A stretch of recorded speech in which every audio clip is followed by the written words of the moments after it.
All right, welcome to another episode of Piecing It Together, the podcast where we take a look at a new movie and try to figure out what movies inspired it.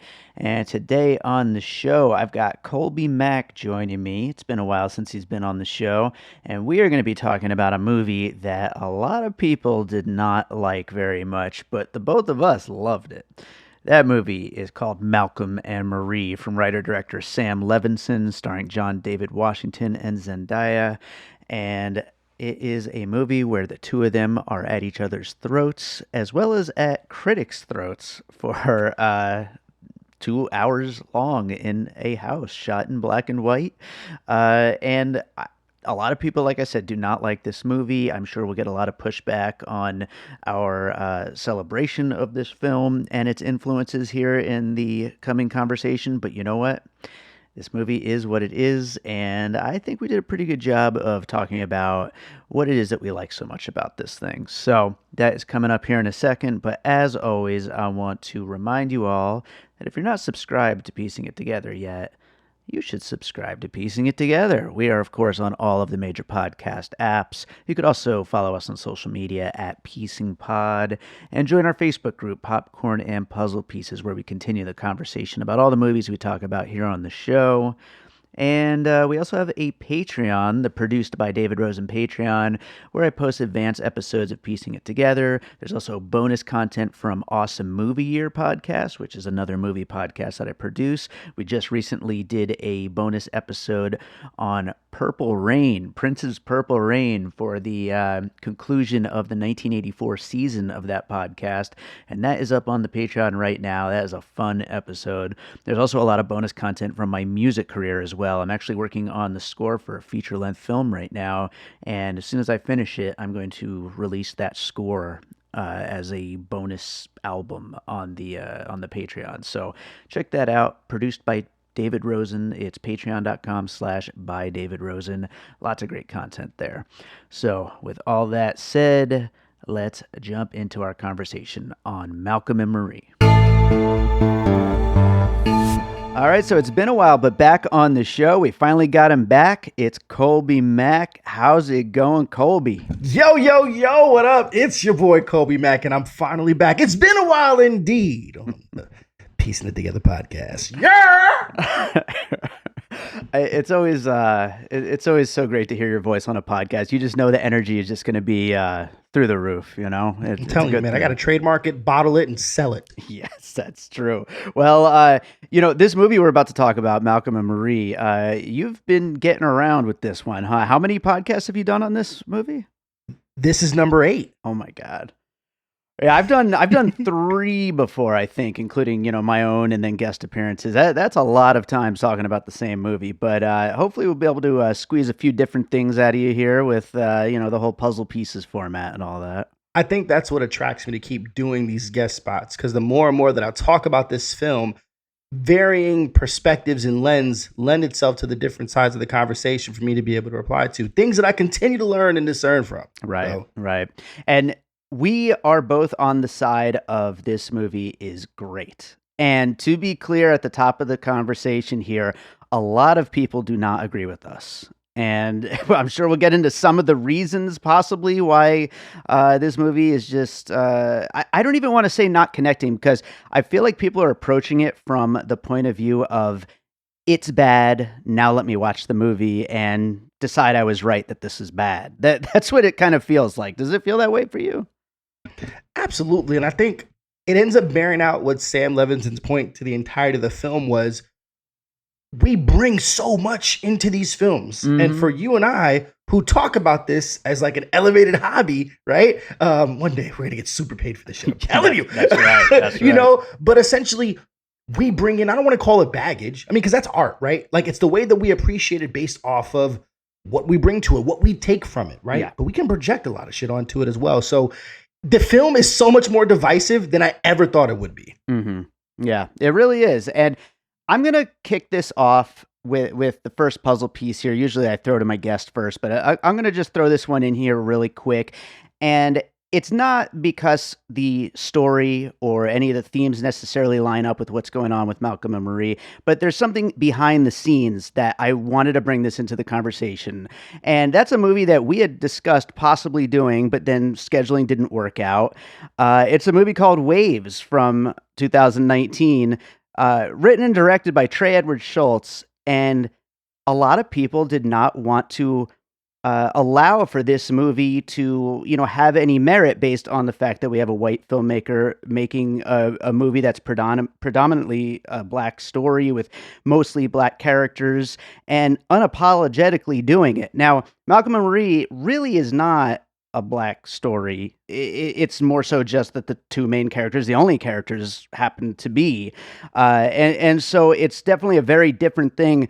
But I feel like it's almost a similar pushback in a way where Trey Edward Schultz got so much shit for writing this particular movie, Waves, which was, I think, a fantastic movie. And I think people who gave it a chance really enjoyed it too. Yeah, I mean, see, I think that's why I love doing your podcast, because you will harken back to films that I never even thought of, like trying to like piece it together. I'm like, shit, yes, I see the waves in this. And it's a lot of it's because of the commentary, right? Yes. In no way did I ever perceive Malcolm and Marie as a Black film. Sure. Nor did I perceive Waves as a Black film. Mm-hmm. Waves in my top 5 of 2019. If y'all don't know, all right, Kelvin Harrison Jr. is my man. Yeah. And that year he gave us Loose and Waves. Oh gosh. Woo. But like, you're right. What Trey Edward Schultz was doing, and obviously he has a connection, with Kelvin Harrison Jr. because they've worked on several projects already, right? This is just a guy who essentially, kind of like what Malcolm, has a muse, right? Sure. There's a storyteller who, let's say, KHJ is his muse and, wants to be able to have a story that's authentic. And it's funny enough because authenticity is one of the major themes inside of Malcolm and Marie. Absolutely. What's unique about with Waves is that I remember after watching that movie and then like knowing that, it was this dude, I'm like, yo, who gave Trey Edward Schultz a Black card, right? Yeah. But that's, but that's me. And I have license to do that as a Black TV and film critic, right? Absolutely. But like, in the way that we talk about a Black film, I challenge anyone who's listening. I want you to go to Google and just type in, what is a Black film? And you want to know essentially what the response is, the main one, right? It says a Black film is a classification of film in Hollywood that has a broad definition relating to the film involving participation and or representation of Black people. Okay, I can kind of see that in both instances. The definition may involve the film having a Black cast, a Black crew, a Black director, a Black story, or so pretty much anything can be a Black film. Sure. But what it's predominantly kind of like, what the narrative that goes around to it is almost like a message movie, right? Like, what is this Black film saying, right? And that's exactly what Malcolm, the character, is challenging. Sure. One of my favorite lines from the film is when he's like, in regards to like, not every movie has to have a meaning in it, right? Yeah. It just needs to have a heart and electricity. Like, that's what he wants his art to be able to speak to. And the people who take that art and try to make it into something else, that's what he doesn't like. Yeah. Absolutely. And I think, obviously with this conversation, we're going to stick mostly to the whole influences thing and all that stuff with the puzzle pieces. But there is so much of a conversation around this movie and about intention of the filmmaker and of the story being told. And I just think that there is a proper intention here with this particular movie in a similar way with Waves, which is just a really interesting story to tell, which, by the way, you're right, is not, necessarily a Black movie. But funny enough, though, when I was researching before doing this episode, I found it on a list of Black movies from 2019. I was like, oh, interesting. Somebody put it on that list. But anyway, that's another story. But yeah, I just think the intention of the filmmaker is really important. And I think, my other podcast, Bird Road, we get into a lot of like political issues on that show.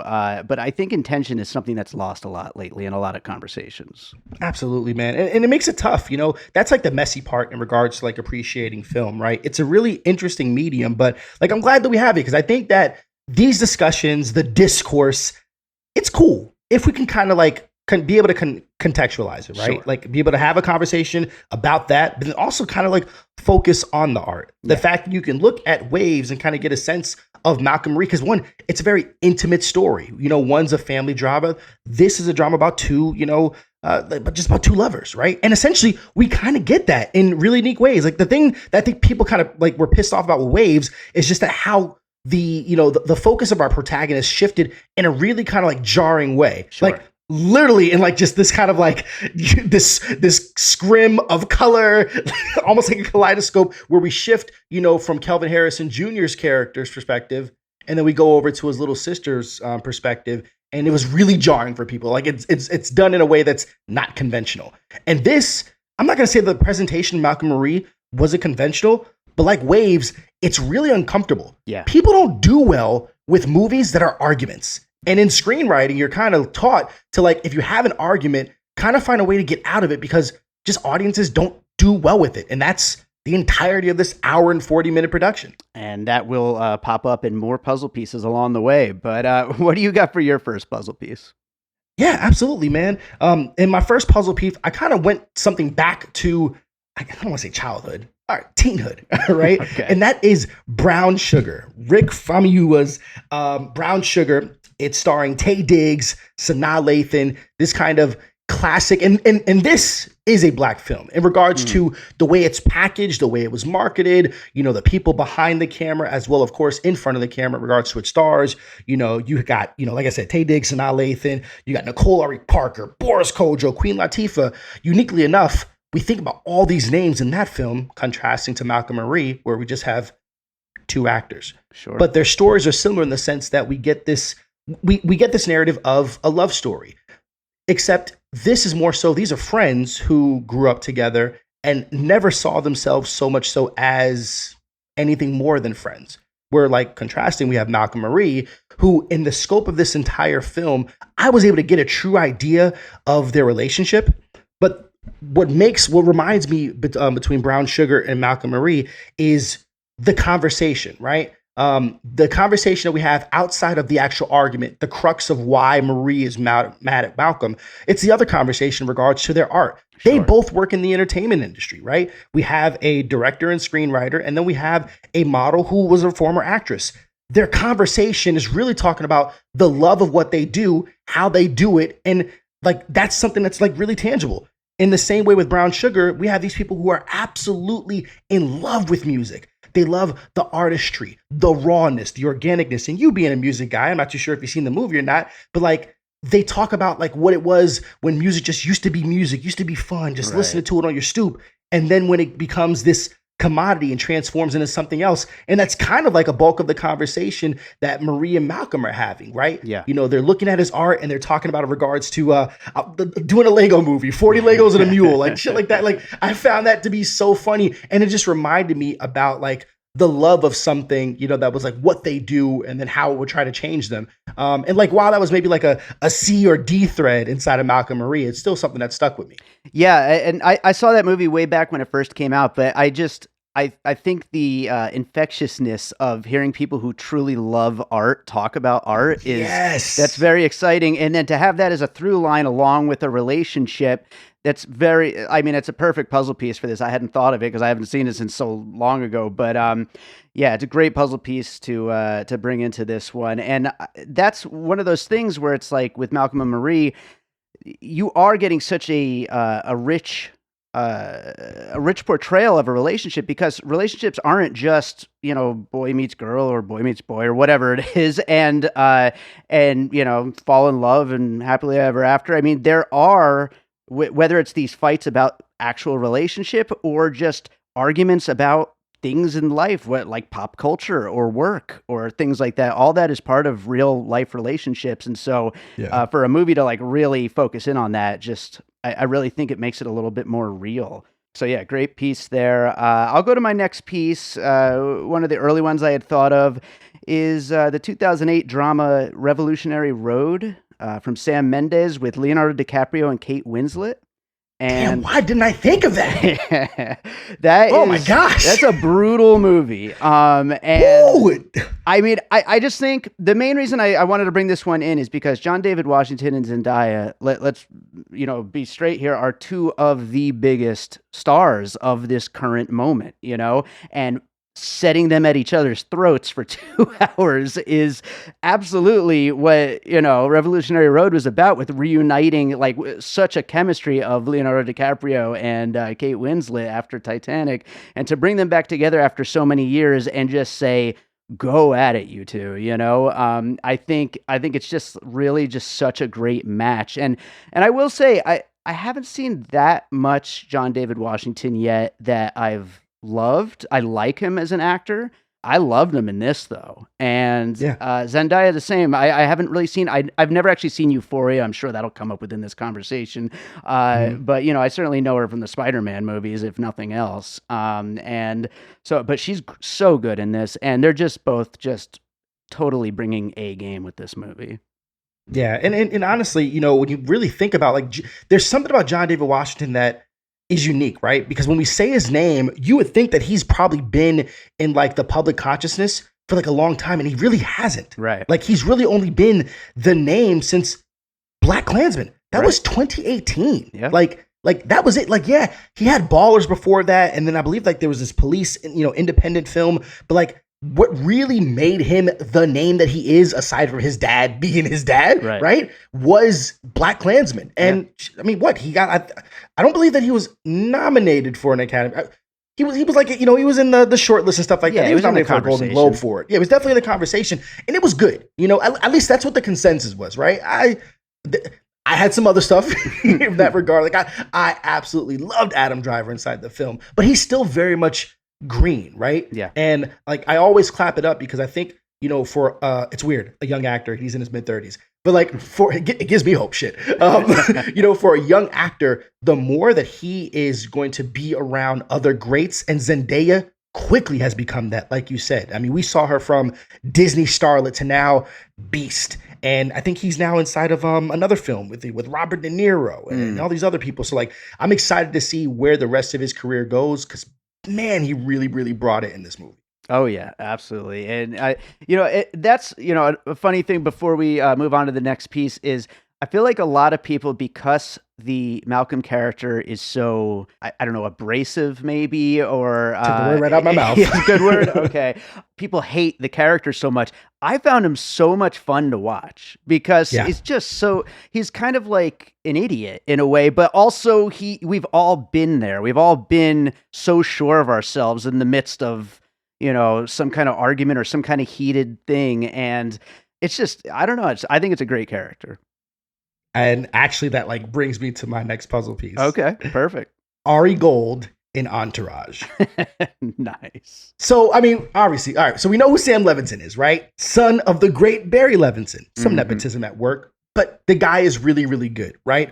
He's young in his own right in his career, and I think that Sam has found a way to kind of bring in a lot of Hollywood. Malcolm is an amalgamation of so many different archetypes in Hollywood, right? Yeah. I mean, for the folks that have been to like film classes inside of college, actually went to film school, or just been around people in the film industry, Malcolm is a lot of all of those different things, right? Like you said, abrasive, big, loud, pointed. He will make sure that you will understand him at all costs until he's ready to stop for you trying to understand him.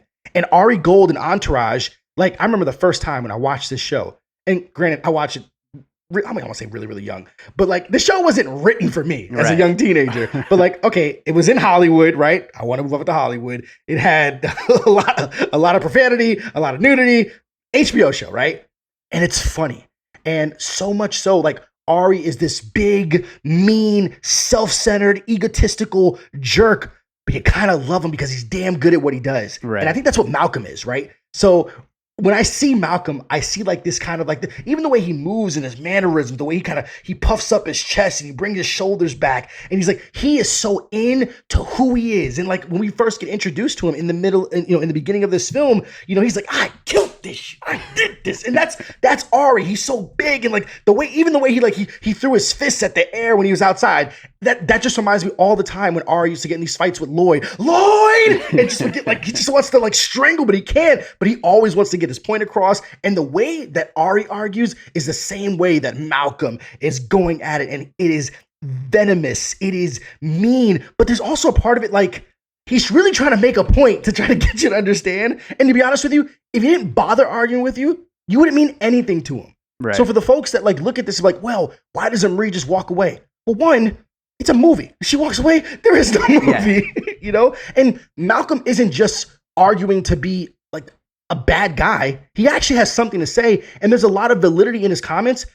But the unique thing about this film, I don't think that the goal was for me to root for Malcolm or root for Marie. I think they're both equally right and wrong in a lot of points of this film. Yeah. And I think that's like kind of like what Ari was in Entourage.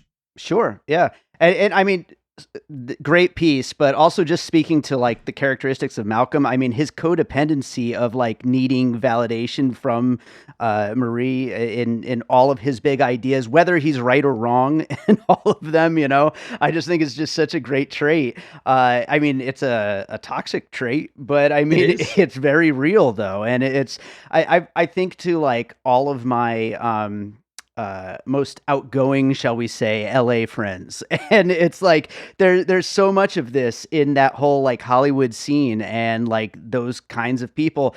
And, you know, I think that, you know, we could kind of take a quick detour to the biggest issue, I think, with the criticism with this movie is the whole you know, return critique to critics. And, you know, critics being a part of that whole movie ecosystem as well, the Hollywood thing.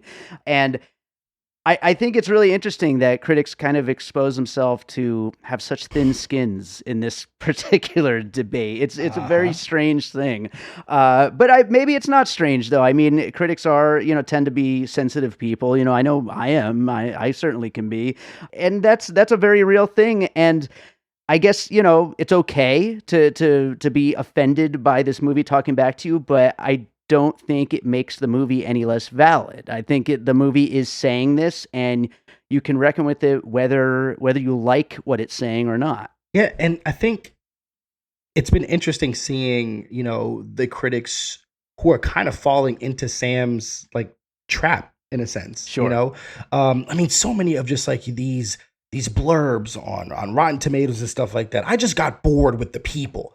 I had an emotional block and I never got engaged. A very stylish but ultimately empty performance. This is from a top critic. Like, what does that even sound like? I just got bored with the people.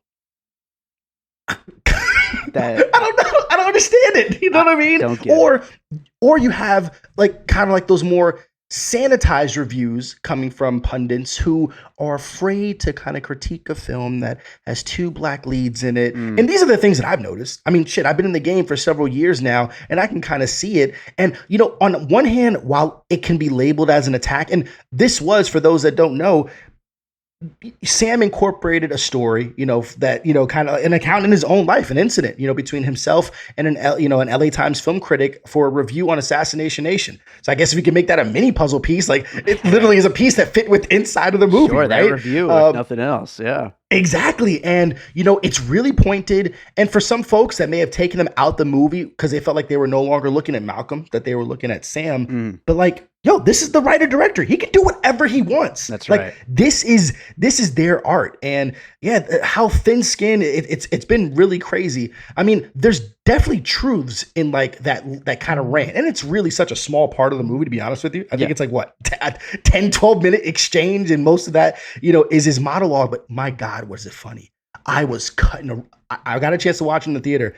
I just died. It was me and 3 other people, so I wasn't like, you know, being a nuisance to anybody, but my goodness, just the way that it was articulated was hilarious. And it was a positive review, you know? So at the same time that this could be, you know, criticism of the commentary, this is also still criticism of Sam, you know, like, cause it's fair. So look at this guy. Self-deprecating, totally. It really, really is. So I think it's really interesting at work there. Yeah, absolutely. Well, you know, I'm going to do a very, very out of left field puzzle piece. This one's very kind of ridiculous, but I was listening to your appearance on Real Spoilers, and they were talking about critics not liking this movie because he kind of preemptively is telling critics that, you know, he sees through their thing, and that they're going to complain about this white writer writing these black characters to air his grievances. And I was thinking about that. And so this wasn't something directly from the movie. It was from that kind of point of conversation. I thought of 8 Mile and Eminem's B Rabbit using what the people are going to say in their freestyle battles against him. Yes. preemptively using them in the first place, so that way they don't have anything to say. Now, of course, critics still had plenty to say, but they're not. The irony. Yeah. So, but it still just made me think of it, and I wanted to throw it into the conversation anyway. So, I mean, I think that's absolutely fair. And like, shout out for the listen for real spoilers. It was an interesting point because I thought, man, these creatives are now having a really unique license, right? To kind of get in the way of the criticism. And you said it earlier, our film commentary plays very much into the entire landscape of Hollywood, even though some people don't think so, right? Like, if an artist truly believes that critics don't matter, well, then they wouldn't be so affected by the words that we say about their art. Sure. Right? And our words have a lot of power, even though some of us don't think that it does. It really shapes an impression on our audience, which very much can impress upon whether people watch this movie or not, which means that a studio may just be less inclined sometime to say, you know what? This didn't do it. Look what the critics are saying. It didn't make it into these rounds of awards groups. It didn't get any awards and stuff like that.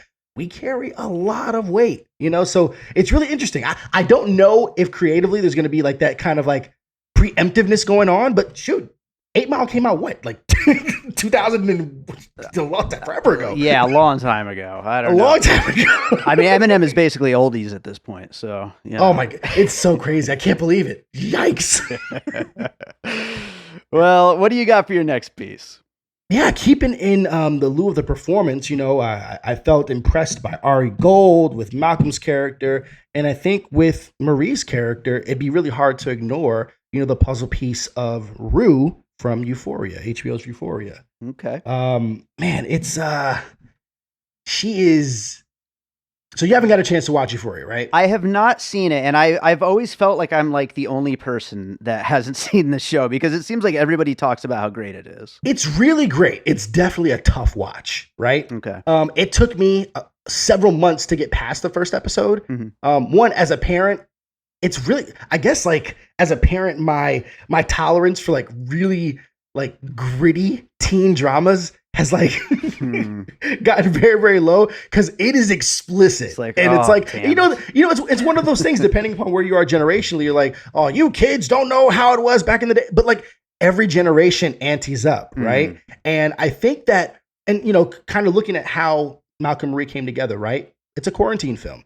And Sam very much has a great working relationship with Zendaya, who, of course, they worked together on Euphoria. And they wanted a project and a vehicle to be able to kind of work on during this time of quarantine. And they workshop so much of this screenplay with one another. And I've heard Zendaya even say inside interviews leading up to the film and afterwards where she very much felt comfortable with this, even though it was a much more vulnerable performance than she's ever done before. And this felt like an evolution of Rue. But like Marie, in comparison to Rue essentially is what Imani is, right? Like Imani, the character inside of Malcolm Marie and in Malcolm's film, right, is this kind of just drugged out mess of a woman, and that's exactly what Rue is. So it's interesting to be able to see this kind of this evolution from the more rough around the edges, completely damaged and torn up Rue to the now Marie, who is just this more refined, but still can be able to have like some sting to her. I think a lot of people talk about inside of this film, the bathtub scene, right? Where I think that she is doing an amazing performance, being vulnerable, but sitting there having to take these absolute barbs that are being delivered by Malcolm. And there's so much work that she's doing without any dialogue. It's in her face, it's in her eyes, and the way that her shoulders are like slightly above the water inside the tub. But then she knows how to be able to always give it. And there's really not many points in this film where I feel like, oh my God, we have to save Marie. Right. No. She's a lioness in her own right. Oh, yeah. And just like Rue, when it's needed most inside the story, she is downright like ruthless. And I love the fact that Marie in this film at the end of it is able to kind of do something similar to like what Rue is, where she knows how to give it. She may look like she's kind of like down and out or whatever, but like, bro, she absolutely brings. She reads Malcolm to the point where I feel like he really did have a change. So yeah, that the Rue puzzle piece with Euphoria to this film, you see the connection. I need to watch it, I think. And for the record, I did not like Assassination Nation as far as this director is concerned, but I love this and I need to see Euphoria. And I do find it interesting, like from everything I've kind of read, I get the feeling that it's got a somewhat similar tone to Malcolm and Marie, which I Mhm. find it interesting that people maybe weren't expecting something like this from him when it seems like that's kind of his thing a little bit. I mean, yeah. I mean, it's weird.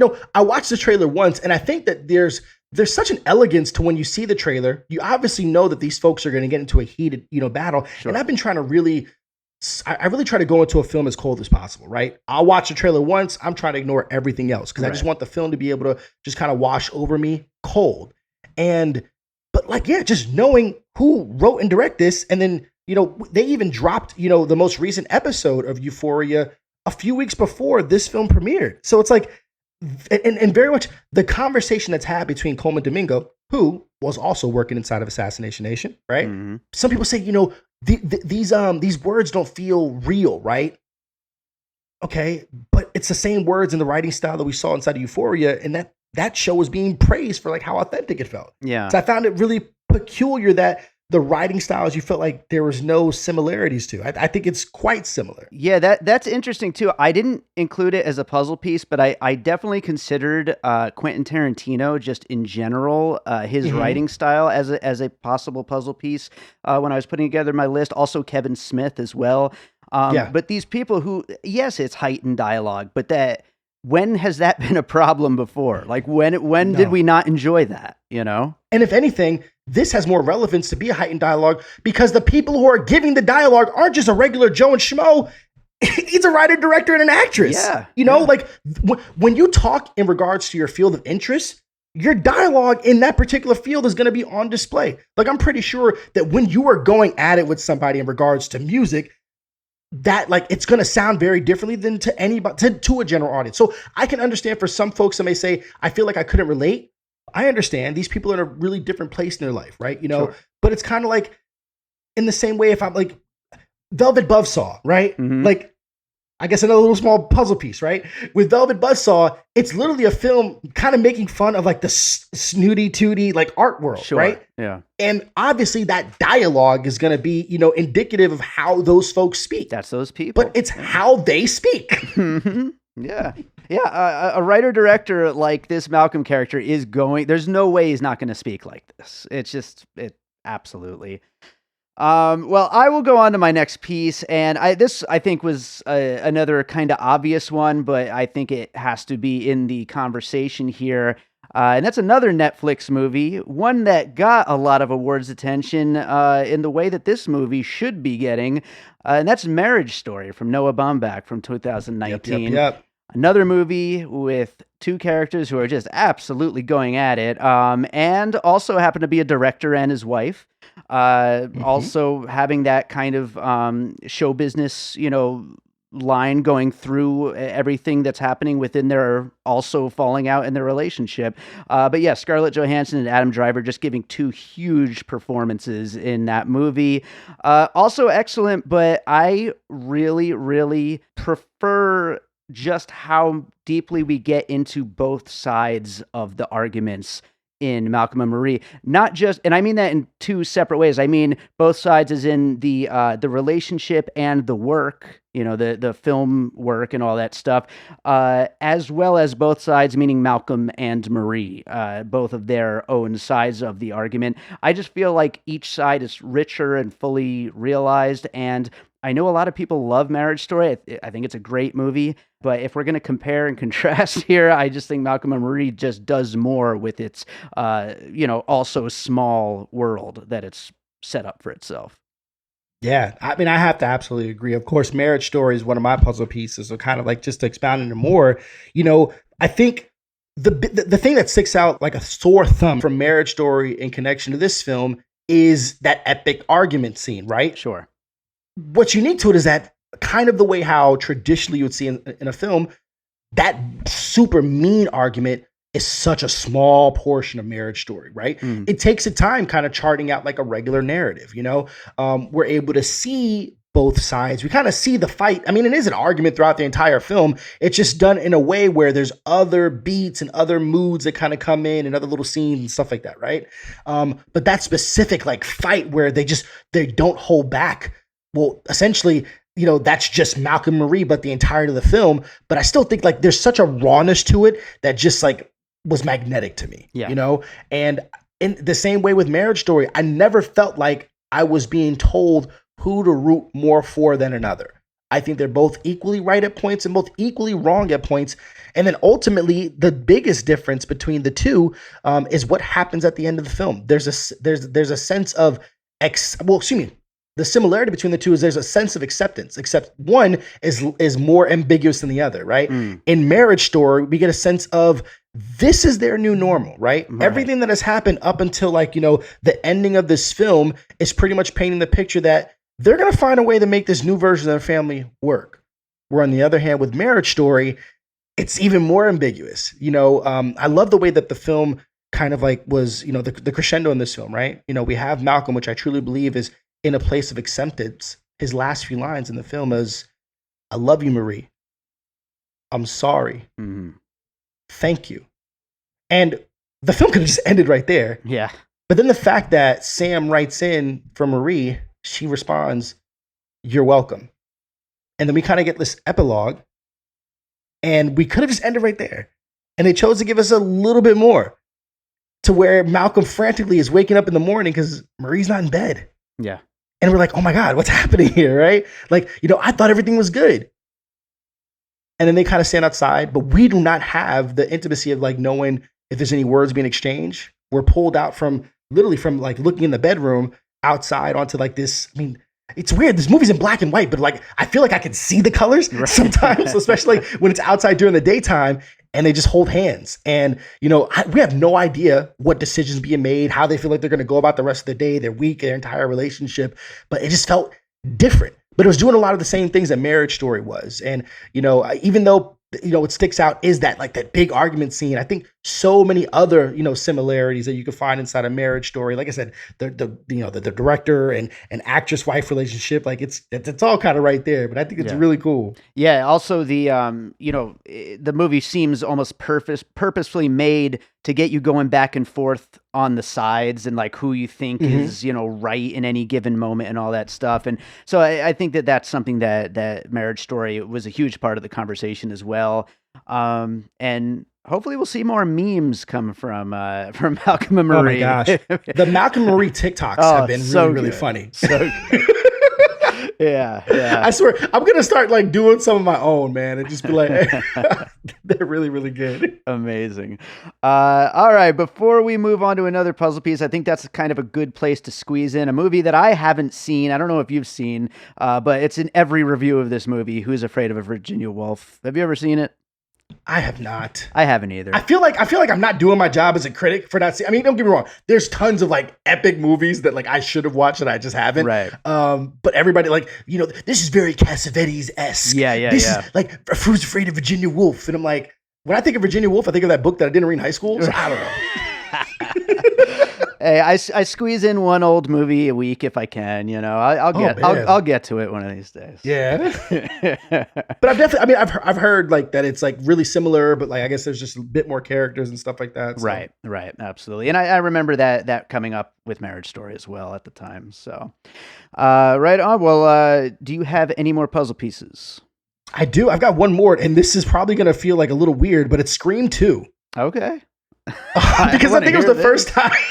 So I think it was the first time where I was like inspired to like study film in college, because we get Nev Campbell, Sidney Prescott going to school, and we got Jamie Kennedy's character coming over, Randy coming over, and stuff like that. And like the fact that we get a chance to kind of see what I experienced in film school. These film nerds nerd out in like an argument way about essentially like commentating on a film, right? Yeah. What was that? Was that oh my God, Timothy Oliphant, right? I think so. Yeah. Yes, it was, right? And like it was just a really, really great scene. And and I think that's where I think that's what I love so much, is that to some folks that just think when they watch Malcolm Marie, it was just all arguing. No, there was these moments of tension, but then these moments of like brilliant civility where they just like yuck it up. Like, even though she finds a way to kind of side with, this LA Times film critic, she's like my spirit animal, right? Like, I really am on her side and stuff like that. Like, she was very much like, understanding. I don't think in any way she was like, yeah, Malcolm, yeah. No, I think like she was like in agreement with stuff like that for the most part. And I think that's what you get a lot in regards to that banter and back and forth between Randy and Timothy Oliphant's character in the film. And I think, Sydney gets in there, kind of makes her point too. So I love that back and forth. And it's about a topic that is relevant to me in film and film appreciation. Yeah, Scream 2 kind of, it gave me that vibe. I love that. I love that. Anything that can, kick off a Hollywood on Hollywood kind of conversation there, that's great. And that's one thing that I think should absolutely be stated. We're not going to change any minds here, probably. People who went in this movie hating it, they still hate it, I'm sure. But this movie is really funny, along with being, there are some really laugh out loud moments. I mean, the whole thing when he's looking for his wallet so he can get through the paywall. The paywall thing. That was great. That was great. I mean, there's the mac and cheese. There's just so many funny moments in this movie. And I think that, people should not kind of discount how much humor is sown throughout this very This heavy is not movie. Blue Jasmine. Right. That's right. I was thinking that as a puzzle piece because I'm like, they definitely get this like really like ragey shit. Sure. I'm like, no, there's definitely a lot more comedy in this. Absolutely. Well, speaking of comedy, though, I hadn't planned it this way, but my last puzzle piece, not a movie, but I thought it would be a good inclusion here. Just the art of stand-up comedy in general. I thought that this movie, in the same way that good stand-up does, really kind of shoves your face in like the very real worst moments and tendencies of ourselves, and we've all been in this place of arguments with a significant other and feeling like we're right and digging ourselves in deeper even after we know maybe we should back off a little bit. And those are exactly the kind of things that stand-up comics love to point out in a good stand-up set. I mean, all of the greatest stand-ups, the Chris Rocks and Louis, I know is canceled, but Louis was the best back in his day.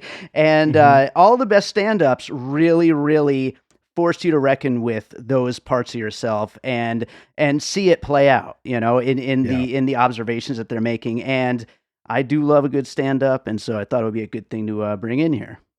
I think what I want to do, so I've read the script twice now. Okay. Right? I think I want to see if I can take that LA film critic rant and turn it into a stand-up, like 3 minutes. Nice. I'm going to see if I can do it. I'm going to see if I can chop it up, and I'm going to do that as my own TikTok. I love it.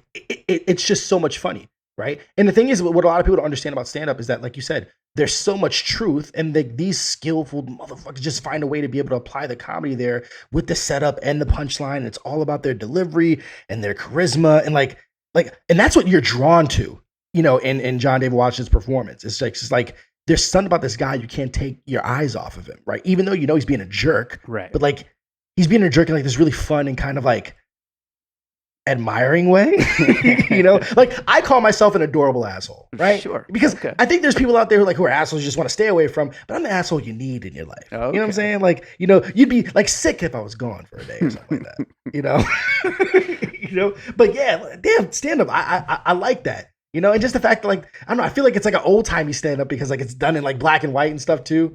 Damn, this movie's pretty to look at too. It is. It's so pretty. Very, very pretty to look at. It is really well shot.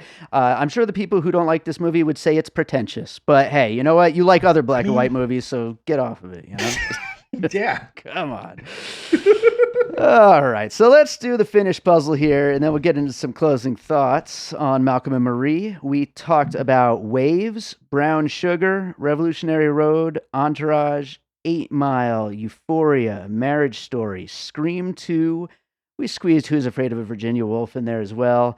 And then we also talked about stand-up comedy. And we also kind of squeezed in Kevin Smith and Quentin Tarantino a little bit towards the middle there. And in our trailer episode leading up to this, I had also mentioned Phantom Thread, so I just wanted to give that a shout out as well.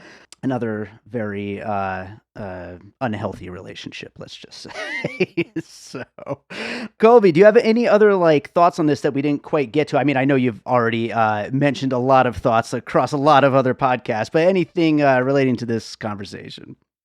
Nah, man, I think it's just always interesting. The entire setup and premise of this pod, and it's not so much like there's nothing new under the sun. It's just like what we've already had that still inspires and breathes life into so many different things. And, what can we pull from these other films and other just topics that we've watched, and how does it help impress upon what we see and appreciate this particular film, right? Mm-hmm. Art is subjective, right?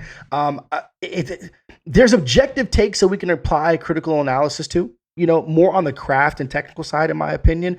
But ultimately, like, art is subjective, and what you get from is what you get from it. I just think that we need to be a bit more mindful about what we bring to the table in regards to what we're coming to watch film in that regard, or even talk about it. I think that makes a lot of sense, and it definitely leads into my closing thought, which is this movie to me, it goes in a trajectory along with two other movies from the last few years that I think people really just went into hating beforehand, and that is Darren Aronofsky's Mother and Todd Phillips' Joker. Two movies that people hated no matter what. It didn't matter what was going to come up on that screen from the time the opening credits started till the end credits ended. They already had their minds made up that this movie is bad. Not bad for any particular set of reasons, but just this movie is bad, and I'm going to find a way to fit it into that bad box. And I don't understand why people do it. I mean, like you said, people come to movies with baggage, and that is just part of being human. So I guess that really does kind of explain it. But it's like it sucks, and I do hope that people try to be a little bit more mindful in the movies that they watch. In saying that this is a particular vision by this filmmaker, by these actors. And not to write things off just, because of some kind of preconceived notion. Yeah. So beautifully said, brother. Thank you, man. Thank you. Everybody is going to push back on this, no matter what I say. So. 4-star. Well, I think that does it for Malcolm and Marie. Kolby, is there another movie you watched recently you'd like to recommend to our listeners? Oh man, I just got finished watching Judas and the Black Messiah this past week, and then immediately watched Nate Parker's American Skin. Okay.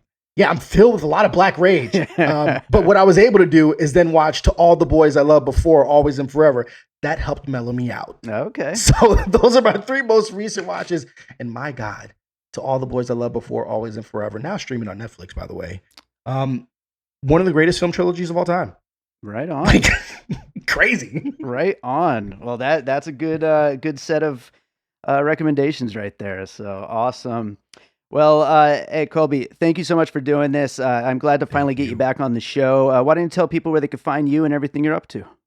Yeah, brother. Thanks so much for having me. Big fan of the podcast. Anytime you need me, I will be here. For those that want to go ahead and get in touch with your boy, or just follow me for what I'm doing. You can follow your boy. I'm on Twitter and Instagram at Kolby Told Me. When I'm in the mood to write, you can check out my website at kolbytoldme.com. Listen to my podcast, the Kolby Told Me podcast. Been on hiatus for a little bit, but should be back soon. So when they ask you where you heard it from, you can tell them Kolby told me.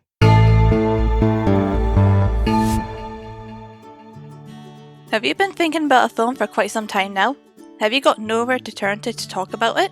Well, the Film for Thought podcast is here for you. Every fortnight, I invite a guest on to talk about any film of their choice. It could be old or new, controversial or classic. If you have some thoughts about films, I want to discuss them. New episodes drop every second Friday, so make sure to come along and check out the Film for Thought podcast. All right, so I hope you enjoyed that conversation about Malcolm and Marie. Thanks to Kolby for joining me on that one. And let me know, what did you think of this conversation, everybody? What do you think about our thoughts on this movie, on the puzzle pieces, on everything we had to say? I know this is a very contentious movie, but hopefully you maybe went into it with an open mind and were interested to hear what we had to say on this one. So let me know. Get in touch. You can email me directly through the website, piecingpod.com, or of course get in touch on social media at piecingpod. So that does it for today. You can also make sure that you are subscribed to Piecing It Together wherever you listen to podcasts, especially if you like the show. And if you do like this show, make sure to rate and review us over on Apple Podcasts or Podchaser. We appreciate your reviews. Supposedly they help get engagement and all that kind of stuff and get up in the charts and all those things. I love making this show. We're coming up on the beginning of year 4 actually next week. So I'm going to keep doing this for a long time. So let's get some more reviews going. So that way I know what you guys are all thinking of the show. And also, like I said at the top of the show, we got that Patreon produced by David Rosen. The more subscribers we get, the more content we're going to make for it, whether it's piecing it together, awesome movie, or my music stuff. I got a lot of music I'm sitting on that I can release on there, and that's going to happen soon. Let me tell you, I just got to finish scoring this film. It's a lot of work. But there is a lot more content coming to that Patreon, so make sure to check that out.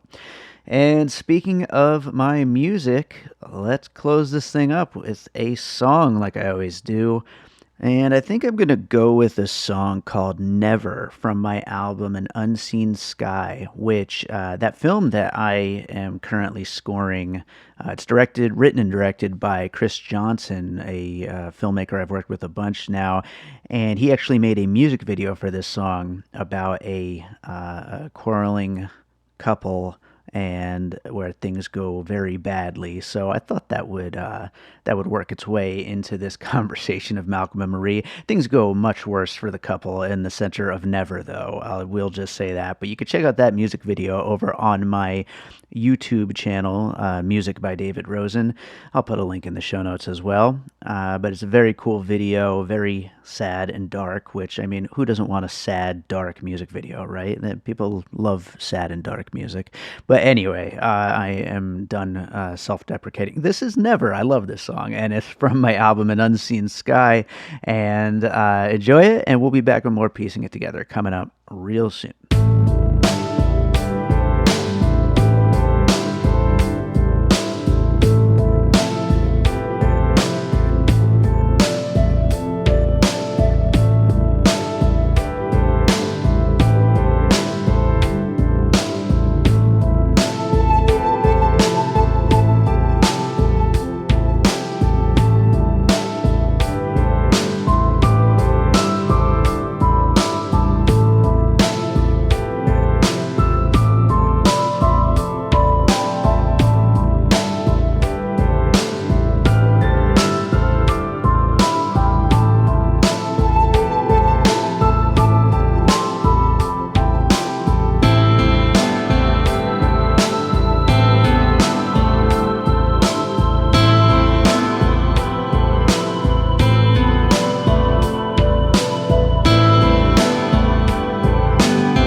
an All Points West production, produced by David Rosen in Las Vegas.